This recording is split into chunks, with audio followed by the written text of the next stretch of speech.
Todo el mundo sabe lo que es llevarse un buen susto. Pues bien, imagínese cómo sería su vida si se viera atrapado por esa especie de miedo intenso sin razón aparente cuando menos lo esperase. Así se vive con un trastorno de ansiedad.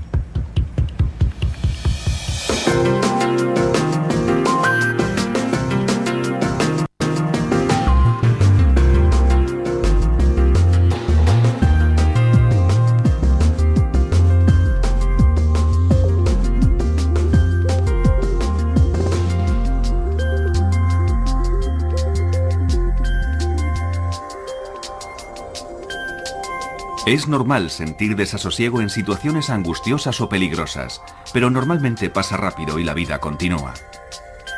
Sin embargo, la ansiedad es continua y para algunas personas no pasa. Se convierte en un problema que termina controlando sus vidas.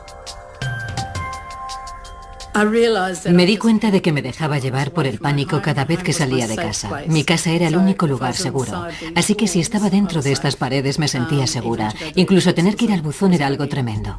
Sandra Snow tenía 30 y pocos años, estaba felizmente casada y tenía 2 hijos de menos de 5 años cuando la ansiedad empezó a apoderarse de ella.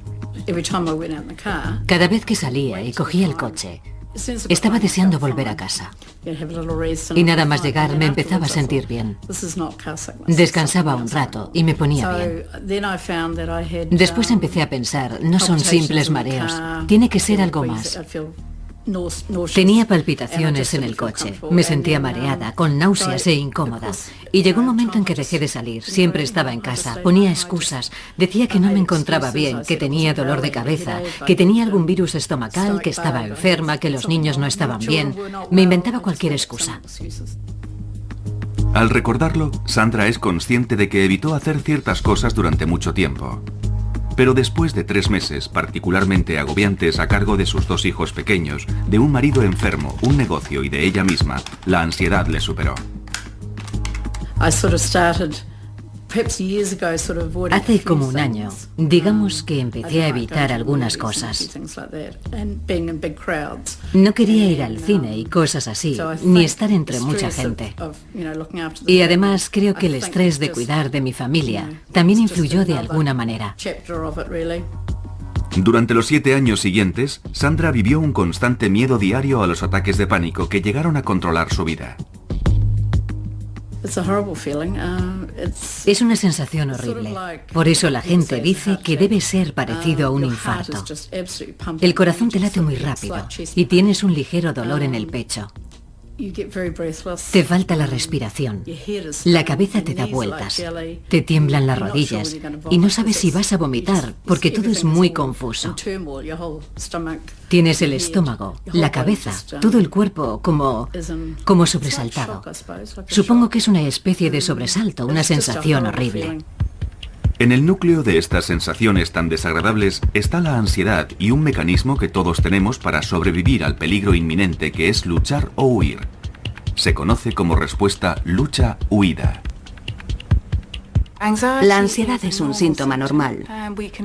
Todos somos capaces de experimentarla. Pero en los trastornos de ansiedad, las rutas de dicha ansiedad son demasiado sensibles. Afectan mucho más a la gente que sufre trastornos de ansiedad que a la gente que no tiene esos problemas. Estas rutas de ansiedad afectan a 3 partes principales del cerebro. El estímulo, que históricamente era un animal salvaje y que hoy en día es más parecido a un coche de carreras, llega al cerebro a través de los ojos y la respuesta se coordina en una parte del cerebro conocida como amígdala. Esto activa la parte pensante del cerebro, la corteza prefrontal. A la vez, la célula más primitiva del cerebro se acciona provocando la ansiedad y por consiguiente la respuesta de lucha-huida. Aumenta la tasa cardíaca. La respiración se hace más rápida y se entrecorta. Y los músculos se contraen. Todo ello tiene como objetivo sobrevivir al peligro físico, pero lo que hace es provocar un ataque de pánico por una mala interpretación provocada por los trastornos de ansiedad. Porque si se padece un trastorno de ansiedad, estas partes del cerebro se activan fácilmente. Se sufre un ataque de ansiedad Y al experimentar miedo, se tiene un pensamiento distorsionado. Algo terrible va a ocurrir. Vas a perder el control. Vas a sufrir un infarto. Vas a morir. Y para el 10% de personas que sufrirán un ataque de pánico, es el miedo a tener otro lo que puede producir que se instale el trastorno. Bueno, el típico ejemplo es el de una persona que sufre un ataque de pánico en un lugar muy concurrido, como un supermercado lleno de gente un jueves por la tarde. Es una experiencia verdaderamente horrible. La persona vuelve a su casa pensando en cuándo tendrá otro de esos ataques de pánico. Terminan sintiendo una ansiedad permanente. Se denomina agorafobia, que etimológicamente significa miedo a los lugares públicos abiertos, es decir, se tiene miedo a ir a cualquier lugar desprotegido. Evidentemente no quieres tener otro ataque de pánico, así que solo piensas en el próximo ataque y en el lugar donde te ocurrirá, ya que puede pasarte en el sitio más inesperado. Y no quieres estar fuera de tu casa cuando ocurra, porque no quieres sentirte vulnerable. ¿Cómo vas a sobrellevarlo si estás fuera? Es decir, cuando estás fuera, no puedes llegar a casa rápidamente. Así que terminas evitando salir, porque sabes que si tienes un ataque en el supermercado, no volverás al supermercado. Si tienes uno en la lechería, no volverás a la lechería. Y terminas evitando todo lo que te hace sentir incómoda, que finalmente es todo. Durante 7 años, Sandra apenas salió de su casa, y mientras algunas personas que sufren ataques de ansiedad o agorafobia tienen muy pocos ataques de pánico, para Sandra formaban parte de su vida, y cualquier cosa podía desencadenarlos en cualquier momento, como por ejemplo, salir por la puerta de su casa. Digamos que mi desafío cada mañana era salir a recoger el correo. Me obligaba a hacer ese tipo de cosas insignificantes. Pensaba que ir al buzón era mi forma de hacer algo. Me hacía sentir un poco útil, así que ir a recoger el correo era una especie de objetivo diario. Incluso haciendo eso, el riesgo de sufrir un ataque de pánico siempre estaba ahí y siempre era muy desagradable. Te tiemblan las piernas. Sientes que te tienes que agarrar a algo. Yo me tenía que agarrar a lo que fuera. Si no tenía un bastón, me tenía que agarrar a un seto o a algo que tuviera cerca. Pero tenía que agarrarme a algo para no descentrarme, para poder dar el siguiente paso. Necesitaba algo donde agarrarme. La cabeza te da vueltas. El corazón se te acelera. Yo no podía mirar a los lados, solo podía mirar al buzón y después darme la vuelta y volver.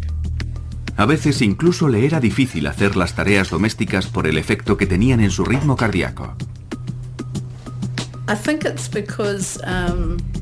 Creo que es porque cuando haces algo extenuante, aunque pasar la aspiradora no lo sea, estás haciendo algo que acelera tu ritmo cardíaco. Y esas palpitaciones son parecidas a las que tienes cuando sufres un ataque de pánico. Es una sensación que la mayoría de la gente ni siquiera nota y aunque lo hagan no le dan importancia. Pero cuando se padece un trastorno de ansiedad, el aumento del ritmo cardíaco puede activar la ruta hacia la amígdala, que a su vez activará la ruta a la parte pensante del cerebro, donde se malinterpretará como el comienzo de un infarto. Por eso se siente ansiedad y el ritmo cardíaco se acelera y las rutas se activan. Es un círculo vicioso que termina en el ataque de pánico que se estaba intentando evitar a toda costa.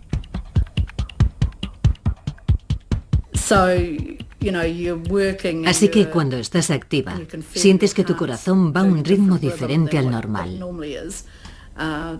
Y yo solo pensaba en eso. Y creo que por eso me sentía tan incómoda pasando la aspiradora. La cabeza me daba vueltas y no me gustaba esa sensación porque era muy frecuente. Me hacía sentir muy mal, así que la mayoría de las veces barría. Barrer era lo mío.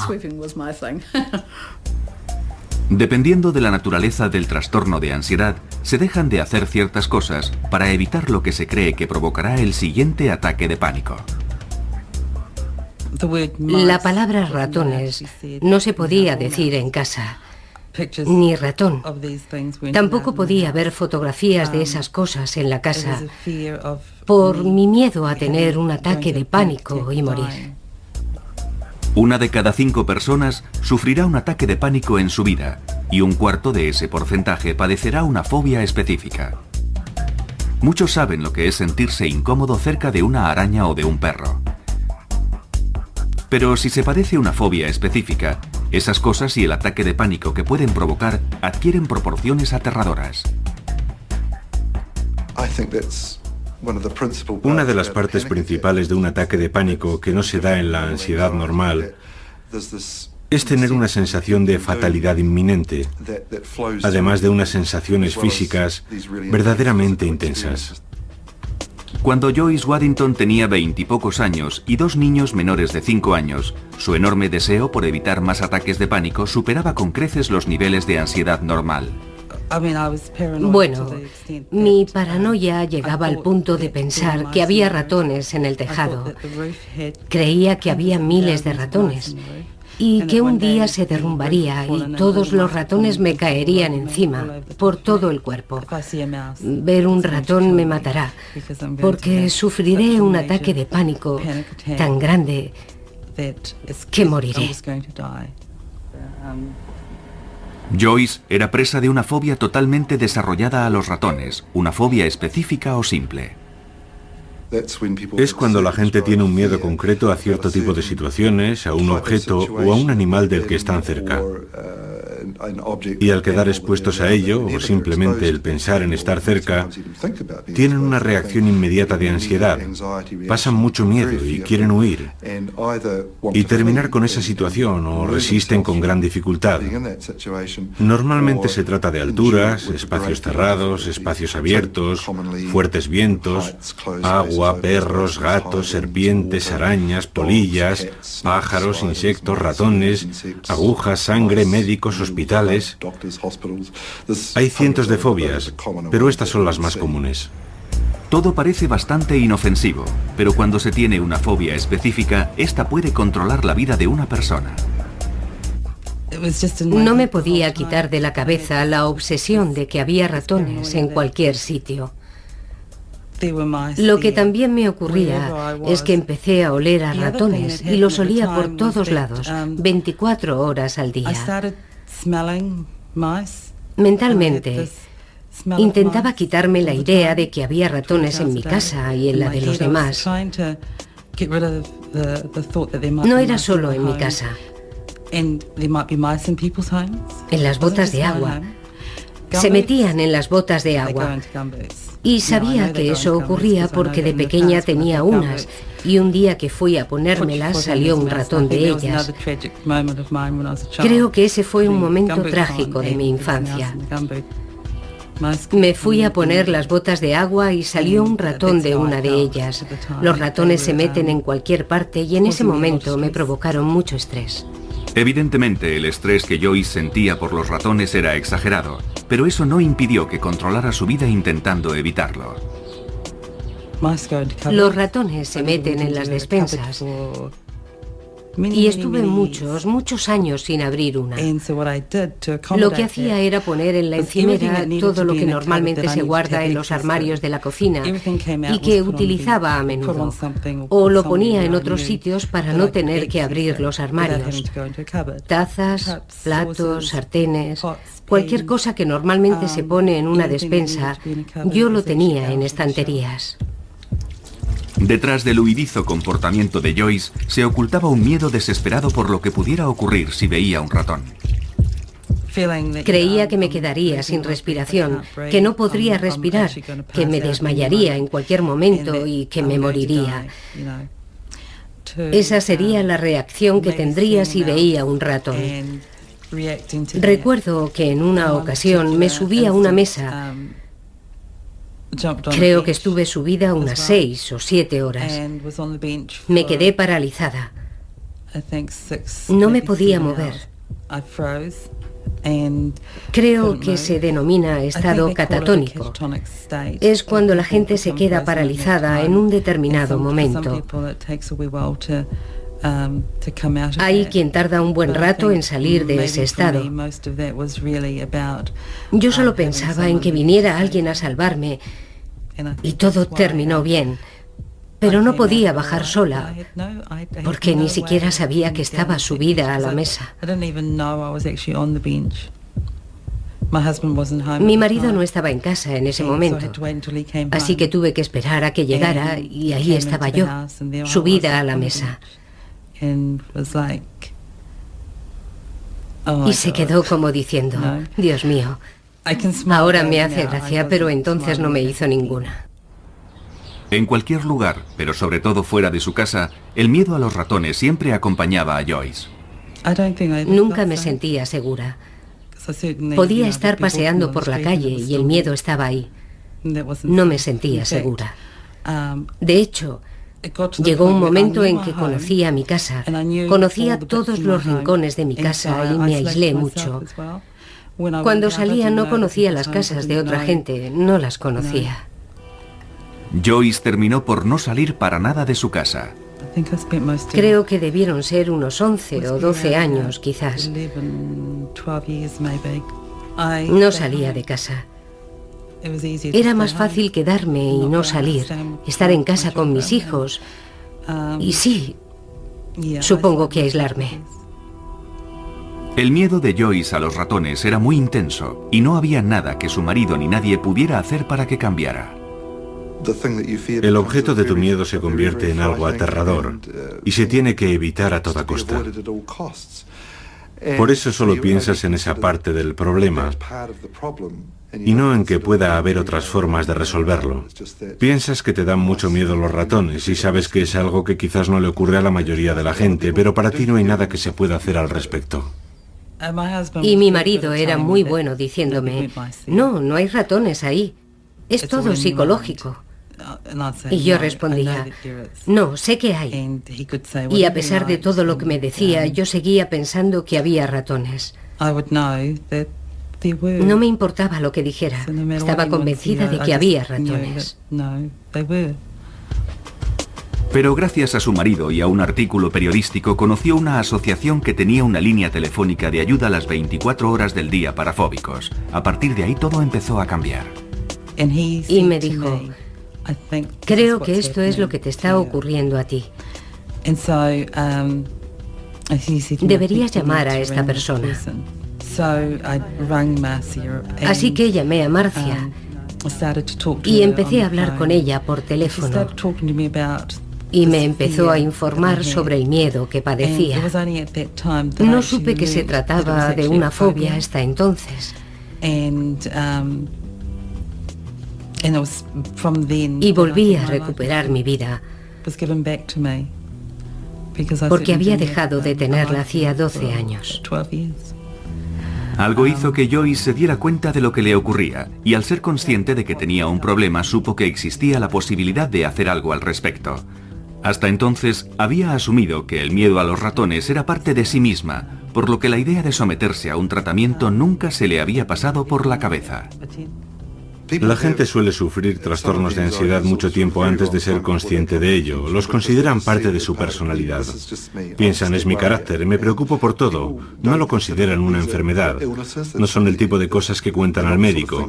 Se va al médico por un dolor de garganta o de extremidades, pero no por ciertos aspectos de la personalidad. Así que estas personas sobrellevan como pueden su preocupación y ansiedad crónica. Por eso muchas personas con trastornos de ansiedad llevan vidas muy limitadas y aisladas en lugar de buscar ayuda. Durante muchos años he hecho de todo para ocultar los síntomas sin saber con seguridad qué ocurría en mi propio cuerpo. Ni siquiera podía reunir la suficiente valentía como para preguntar a alguien, ¿qué me está pasando? Asumí que era algo normal. A menudo suelen padecer diversos trastornos de ansiedad y pueden ser desesperantes. Si no se ha sufrido un trastorno de ansiedad, no es fácil comprender la intensidad que pueden llegar a alcanzar la angustia y el miedo. La preocupación acaba acaparando todo el tiempo. No es una preocupación sobre ciertos hechos aterradores que puedan ocurrir, sino sobre todo. Así que se pasan el día preocupados por una gran variedad de cosas y no duermen. Son personas irritables, están muy tensos permanentemente y su cerebro nunca descansa. Y de forma parecida, la ansiedad social no es solo un problema de timidez. Impide a la gente vivir su vida. No van a entrevistas, no progresan en su carrera, no les gusta hacer amistades porque no les gusta sobreactuar, ni pedir a nadie que salga con ellos, ni les gusta comer en público. No les gusta firmar tarjetas de crédito con alguien mirándoles. Afecta a todas las parcelas de su vida. Es una enfermedad horrible. Grant Cooper, de 41 años de edad, estuvo aislado durante muchos años debido a su fobia social. Hace 18 meses se sometió a un tratamiento intensivo que le está permitiendo recuperar cierto control sobre su vida. Pero aún recuerda su último ataque de pánico en un partido internacional de cricket al que fue con unos amigos. Estaba sentado en la tribuna y tenía suficiente espacio a mi alrededor. No había demasiada gente, así que estaba bien. Pero cuando llegaron los demás, nuestros asientos estaban en medio de una fila y estábamos rodeados de gente. Y en ese momento empecé a pensar, vaya, va a ser difícil levantarme y avanzar con tanta gente, pero voy a levantarme para ir a comprar unas cervezas. No sé si podré atravesar las abarrotadas gradas sin tambalearme y derramar la cerveza. Y fue entonces cuando empecé a sentirme muy tenso y angustiado. Empecé a tener síntomas muy fuertes en las piernas. Las tenía muy tensas. Y en las 2 horas que duró el partido estuve más concentrado en las sensaciones de mi cuerpo que en el partido de cricket. Durante años, Grant había intentado sobrellevar su ansiedad solo. Incluso cuando se dio cuenta de que tenía un problema, fue reacio a hablar de sus síntomas. A menudo son enfermedades que se padecen en silencio. El trastorno de ansiedad generalizada se suele padecer durante 20 o 25 años antes de ser tratado. Esas personas viven con un exceso de preocupación. Y en algunos casos la fobia social se suele sufrir 10 o 15 años antes de que se trate. Ahora tengo 41 años. Y sí, ahora soy consciente de ello. He empezado a ser consciente de que tengo problemas desde los 13 años. Grant recuerda perfectamente el comentario del compañero de clase que le hizo sentirse angustiado por primera vez. Hizo un comentario sobre la forma en que yo andaba, sobre cómo caminaba entonces. Y sí, no sé qué estaba haciendo en ese momento, no lo sé. A veces siento que ando normal y otras veces creo que me observan. Y cuando me siento observado es cuando me pongo tenso y angustiado y se me agarrotan los músculos. A pesar de tener una infancia feliz, Grant fue un niño tímido y retraído. Recuerdo que era un niño nervioso y, bueno, también angustiado. Me daba miedo participar en muchos deportes y ese tipo de cosas. Era un niño muy callado y no me gustaba destacar. Pero padecer un trastorno de ansiedad no es simplemente una cuestión de timidez extrema. Las personas que sufren trastornos de ansiedad tienen quizás un tipo de personalidad subyacente muy sensible y angustiada, pero también tienen una afección que es más específica y que puede ser una ansiedad social, una fobia o lo que sea, o incluso una preocupación excesiva. Y nadie sabe en realidad por qué algunas personas desarrollan este tipo de trastornos y otras no. Es un curioso comportamiento del cerebro que no comprendemos totalmente. No sabemos por qué actúa de esa forma, si es debido a determinados percances durante la infancia, a algún tipo de vulnerabilidad genética. No sabemos por qué el cuerpo reacciona de esa manera peculiar, pero no tiene nada que ver con una posible debilidad. Estas personas no eligieron ser así, simplemente son así. Igual que otras personas que padecen otro tipo de enfermedades médicas. No es que sean más débiles, simplemente son así. Mala suerte. Los trastornos de ansiedad afectan al 20% de la población y si se tiene la mala suerte de ser socialmente fóbico, estar con otras personas se puede convertir en un verdadero calvario. Recuerdo que una vez, saliendo de casa, escuché unas voces en mi cabeza que me decían: No quiero ir, no quiero ir. Y era como si gritaran dentro de mi cabeza. Cheryl Freeman, una mujer felizmente casada y con 2 hijos que ahora estudia psicología, cree que su fobia social surgió de un trastorno de ansiedad generalizada que había comenzado 10 años antes. Llegó un momento en que me daba miedo hacer muchas cosas, sobre todo cosas relacionadas con la comida. No quería comer alimentos si no sabía cómo habían sido procesados. No quería ser la primera en comer algo. Me daba miedo que algo estuviera envenenado. Y también ir al baño. Recuerdo que en una acampada tenía miedo de que alguien hubiera podido envenenar el papel higiénico. Algo bastante irracional. Por esa época, Cheryl tuvo uno de sus extraños ataques de pánico. Había comido unos frutos secos y empecé a sentir que me hinchaba. Aparte de que uno se hinche por dentro, yo creía que me estaba hinchando por fuera. Así que me fui a mirar en el espejo y me miraba y me volví a mirar y empecé a notar los síntomas. El corazón se empezó a acelerar, así que llamé a una ambulancia y me llevaron al hospital. Me conectaron a un monitor cardíaco y mi corazón iba a 100 por hora. Me asusté mucho. Creía que me moría. Cuando tuvo el siguiente ataque de pánico, el trastorno de ansiedad de Cheryl ya se había convertido en una fobia social. Me daba miedo ser juzgada y criticada por otras personas. Sentía que todo el mundo me miraba, que no era lo suficientemente buena. Ese miedo a lo que otra gente pudiera pensar de ella le provocó una grave reacción física. Si íbamos a algún sitio donde hubiera más gente, pensaba, no les gusto, no les gusto. Y empezaba a tener un ataque de pánico. Era muy duro, porque sentía un dolor muy fuerte en las piernas. Temblaba. El corazón se me disparaba. Perdía totalmente el control y mi marido terminaba llevándome de vuelta a casa. Y si pasábamos por el hospital, yo le decía, creo que deberíamos parar para que me examinen. Y él me decía, no, es solo eso, estás bien. Y después llegaba a casa, me tumbaba en la cama y tenía mucho miedo de que eso me terminara matando. Los trastornos de ansiedad pueden provocar ataques de pánico o no. Sin embargo, cuando la persona se ve en la situación que teme, sufrirá uno. Un fóbico a los ratones, al enfrentarse a un ratón, tendrá un ataque. Un fóbico social, si se ve obligado a actuar o hablar en público, sufrirá un ataque de pánico. O una persona que padezca agorafobia tendrá un ataque de pánico en un lugar concurrido donde no podrá escapar.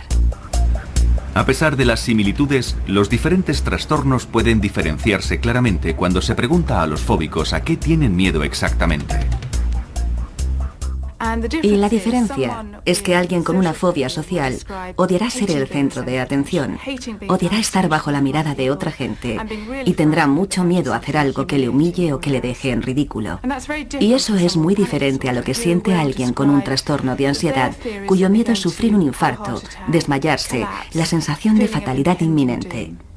Con esa pregunta se obtienen respuestas muy diferentes. Otras diferencias son que alguien con fobia social no querrá tener a nadie cerca para que nadie vea lo humillante o lo estúpido que parece, mientras que alguien con un trastorno de pánico sí querrá tener a alguien cerca para que le ayude en caso de sufrir un infarto o algo así. Y las rutas del cerebro que están activadas también diferirán dependiendo del trastorno que se padezca.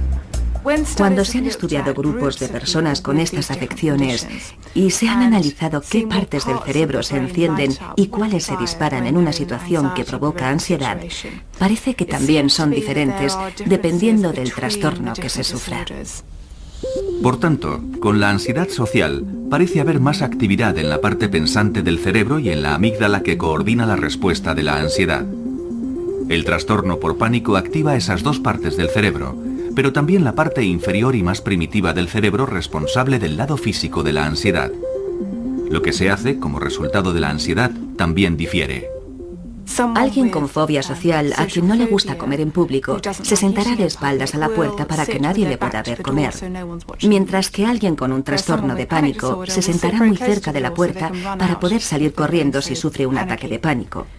Igualmente, en la cola de un supermercado, las personas con fobia social sentirán cada vez más ansiedad a medida que se acercan a la caja porque alguien les va a mirar. Van a tener que firmar su tarjeta y les temblará la mano y todo el mundo lo verá. Sin embargo, alguien con trastorno de pánico se sentirá cada vez más angustiado porque no puede salir de ahí. La agorafobia de Sandra era tan intensa que evitaba salir de casa. Sin embargo, no le impedía estar con gente. No padecía fobia social. No tenía problemas con los grupos sociales, pero salir y dejar la seguridad de mi casa era mi zona segura. Necesitaba el contacto con la gente, porque yo soy una persona muy sociable, igual que mi marido. Los dos lo somos. Pero tener gente en mi casa era algo diferente.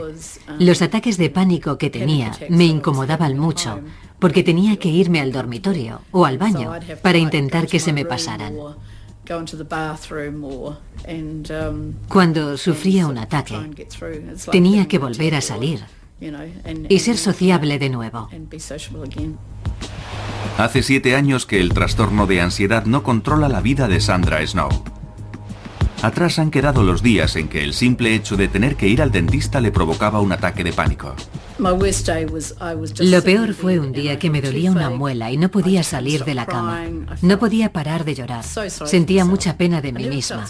Nunca tuve ganas de suicidarme. Nunca quise acabar con mi vida, pero sentía que ya había tenido bastante. Y fue entonces cuando llamé a la Asociación de Fóbicos.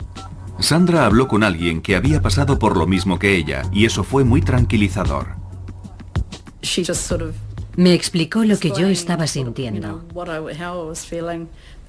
Le dio un nombre. Yo no era estúpida, no estaba loca. La gente cree que cuando se tiene una enfermedad mental, se está loco. Hay muchos prejuicios en torno a las enfermedades mentales, y yo también los tenía, pero eso era antes. Evidentemente ahora no los tengo. Otra cosa que Sandra ya no tiene es una mente llena de pensamientos negativos. No siempre podía quitarme de la cabeza todos esos pensamientos negativos. No podía. Estaban ahí. Y no era por falta de confianza o porque no me sintiera bien conmigo misma. No era eso. Sin embargo, no podía librarme de ellos. Siempre estaban ahí. Estaban en mi cabeza permanentemente. Y no me podía acostumbrar a ellos. Pero no podía librarme de ellos tampoco. Durante años, Sandra intentó solucionarlo sola con cintas de relajación y obtuvo alguna mejoría con su ansiedad. Pero era temporal. Me sentía bien. Me iba a dormir por la noche, pero al día siguiente todo seguía igual. Y aunque quería mejorar, sabía que no podría conseguirlo sola. Tras años de aislamiento en su propia casa por ansiedad aguda, finalmente Sandra fue a ver a un psiquiatra. El psiquiatra me dijo que tenía un desequilibrio químico, ya que mis niveles de serotonina estaban muy bajos. Una parte clave en el sistema de comunicación del cerebro, la serotonina neuroquímica, lleva señales por la sinapsis, los huecos que hay entre las células cerebrales. Los antidepresivos también se recetan para tratar la ansiedad. Funcionan inhibiendo la recaptación de serotonina y aumentan la cantidad que circula en la sinapsis. Las rutas de la serotonina en el cerebro comienzan en su parte primitiva, el cerebro central, y lo atraviesan. Y eso explica que el aumento de los niveles de serotonina tenga efectos beneficiosos en todos esos sistemas. Sandra no estaba muy convencida acerca de la medicación. Estuve llorando todo el camino de regreso a casa, pero sentía que era lo correcto. Sentía que estaba haciendo algo positivo y en el fondo me sentía bien. Y a pesar de que no fue fácil al principio, la vida de Sandra empezó a cambiar lentamente. Las primeras 2 semanas me sentía fatal, no me sentía bien y pensaba, ¿habré hecho lo correcto? Y después, poco a poco, empezó a apetecerme salir. Sentía que podía hacerlo y no me encontraba enferma ni incómoda. Poco a poco empezamos a dar pequeños paseos en coche, caminando por el barrio, y todo se fue arreglando. La medicación es uno de los 2 tratamientos principales para los trastornos de ansiedad y a menudo se combina. El segundo es una forma de psicoterapia conocida como terapia cognitiva del comportamiento. Creemos que la terapia cognitiva del comportamiento rompe las rutas que afianzan y establecen estos trastornos. La terapia cognitiva del comportamiento actúa desde la corteza prefrontal hacia abajo para neutralizar las rutas afectadas por los trastornos de ansiedad. Una parte de dicha terapia es aprender a conocer los síntomas y romper el ciclo de ansiedad antes de que éste se produzca. Es duro, porque cuando te das cuenta de que estás angustiado, tu respiración se acelera automáticamente. Y claro, es muy difícil percatarse cuanto antes y decir, vaya, estoy teniendo ansiedad. Necesito concentrarme en la respiración. No se puede controlar sin que la gente se dé cuenta de que le está pasando, y eso ralentiza mucho las cosas. Pero cuando las cosas se tranquilizan, los síntomas empiezan a desaparecer.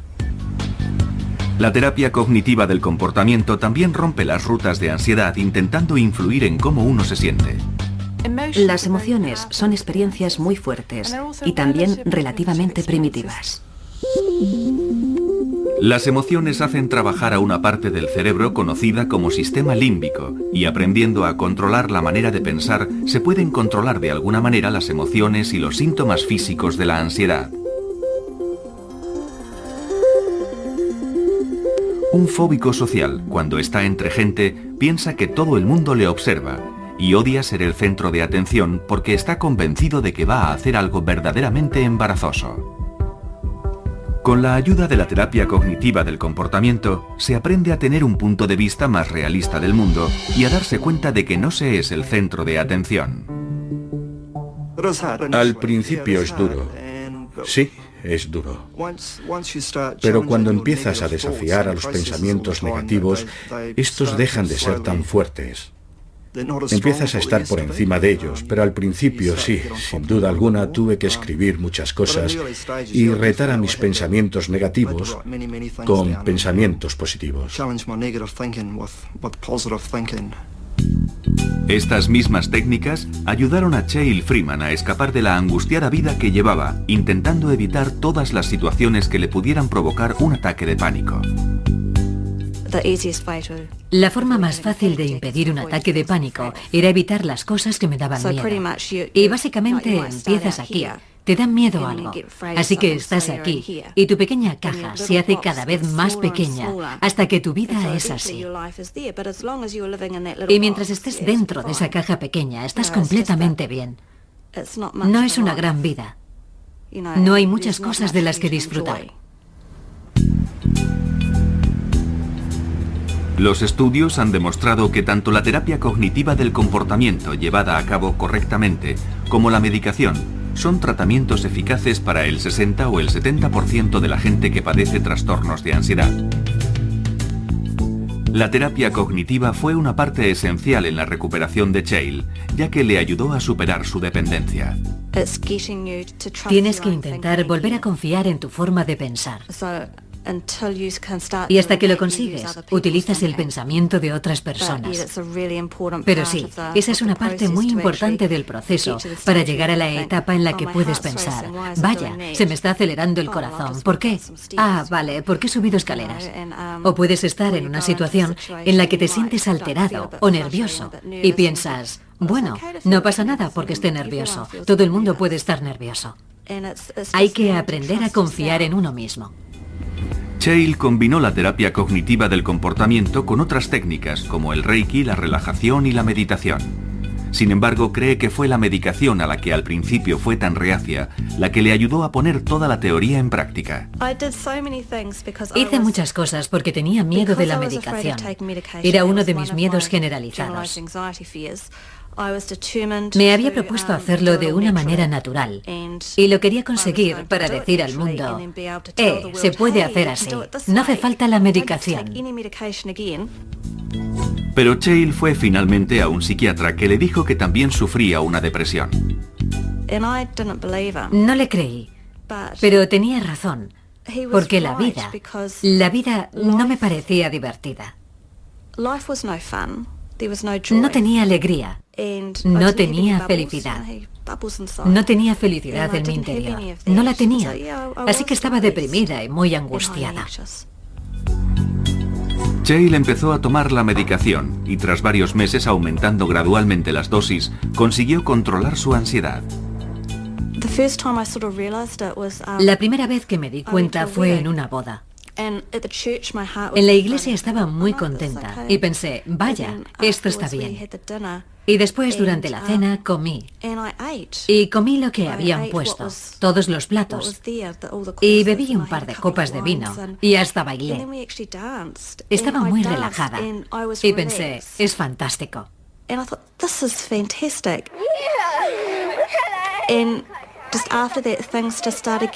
Y después las cosas empezaron a ser más fáciles. Y supongo que uno no se da cuenta en realidad. Es decir, no piensas todo el rato, vaya, lo he vuelto a hacer. Pero siempre te emocionas un poco. Piensas, sí, lo he hecho. Puede que a veces las cosas no salgan bien, pero tienes que pensar, de acuerdo, es un paso atrás. Pero con el tiempo, los buenos momentos empiezan a superar a los malos. Y llega un día en que deja de haber malos momentos. Dependiendo del trastorno de ansiedad que se padezca, otro posible tratamiento es la exposición gradual al objeto del miedo, lo que se conoce como terapia de exposición gradual. Forma parte de la terapia cognitiva del comportamiento y Joyce Waddington se estaba sometiendo a ella sin darse cuenta. Parte del mensaje de la terapia cognitiva es que no va a matarte.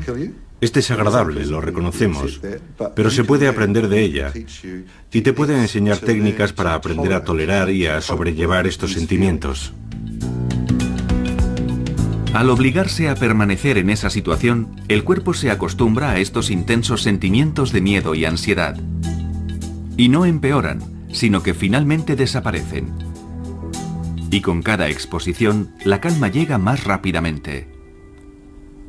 Confeccionar ratones de trapo fue la terapia de exposición gradual de Joyce, y el primero fue el más difícil. Me sentía como si estuviera haciendo un ratón de verdad. Como si fuera un ratón verdadero. Creo que hasta tuve palpitaciones. Fue extraño ponerle la cola porque me parecía una cola de verdad. Cuando lo tuve entre mis manos, no quería volver a tocar un ratón nunca más. Tener un ratón entre mis manos. Creo que ese fue el peor momento. Pero con el tiempo fue cada vez más fácil. Me hice muy creativa y empecé a confeccionar otros animales también. Y a partir de ahí, mejoré mucho. Joyce ha recorrido un largo camino desde que hizo su primer ratón de trapo. No recuerdo cuándo sentí que empezaba a mejorar, pero un día no noté ese olor. No tenía el miedo de antes.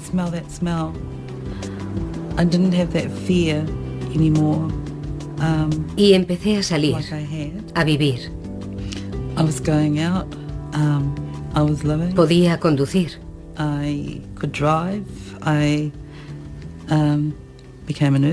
Me hice enfermera. Enfermera de psiquiatría. Y empecé a vivir en el mundo de los vivos, supongo. En la recuperación de Grant Cooper también influyó una exposición gradual a sus situaciones más temidas.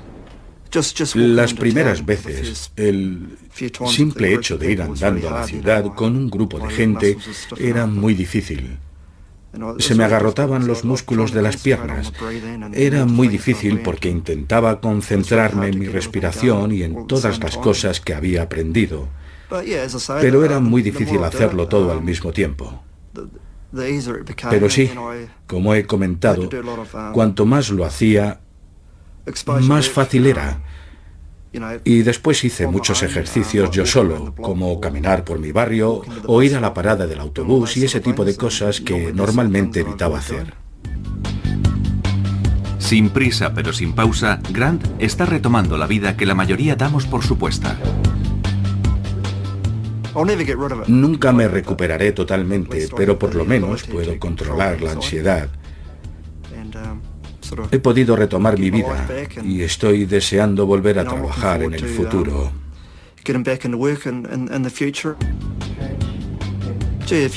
Caray, si vieras cómo estaba hace 18 meses. Hace 18 meses me sentía como un mini roto y ahora me estoy empezando a sentir como un Rolls Royce. Está muy bien.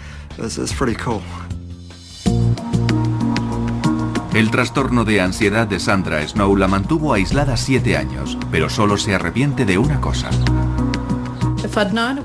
Si hubiera sabido que iba a ser tan fácil mejorar, ponerme bien, habría hecho algo al respecto antes.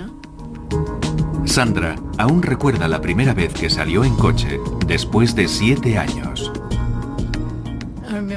Recuerdo que cuando salimos a dar una vuelta en coche, Greg decía que era como llevar a un turista a pasear, porque había muchos edificios nuevos que no conocía. Casas nuevas, calles nuevas, zonas renovadas, en fin, muchos cambios. También fui a ver a mis hijos al colegio y también fui a casa de mis amigos, ya que algunos de ellos se habían mudado y no había ido a visitarlos. Ahora tenía una vida, pero fue poco a poco. No salí como un toro bravo a hacerlo todo a la vez. Era como si un nuevo mundo se abriera frente a mí. Sí, fue genial. Fue genial.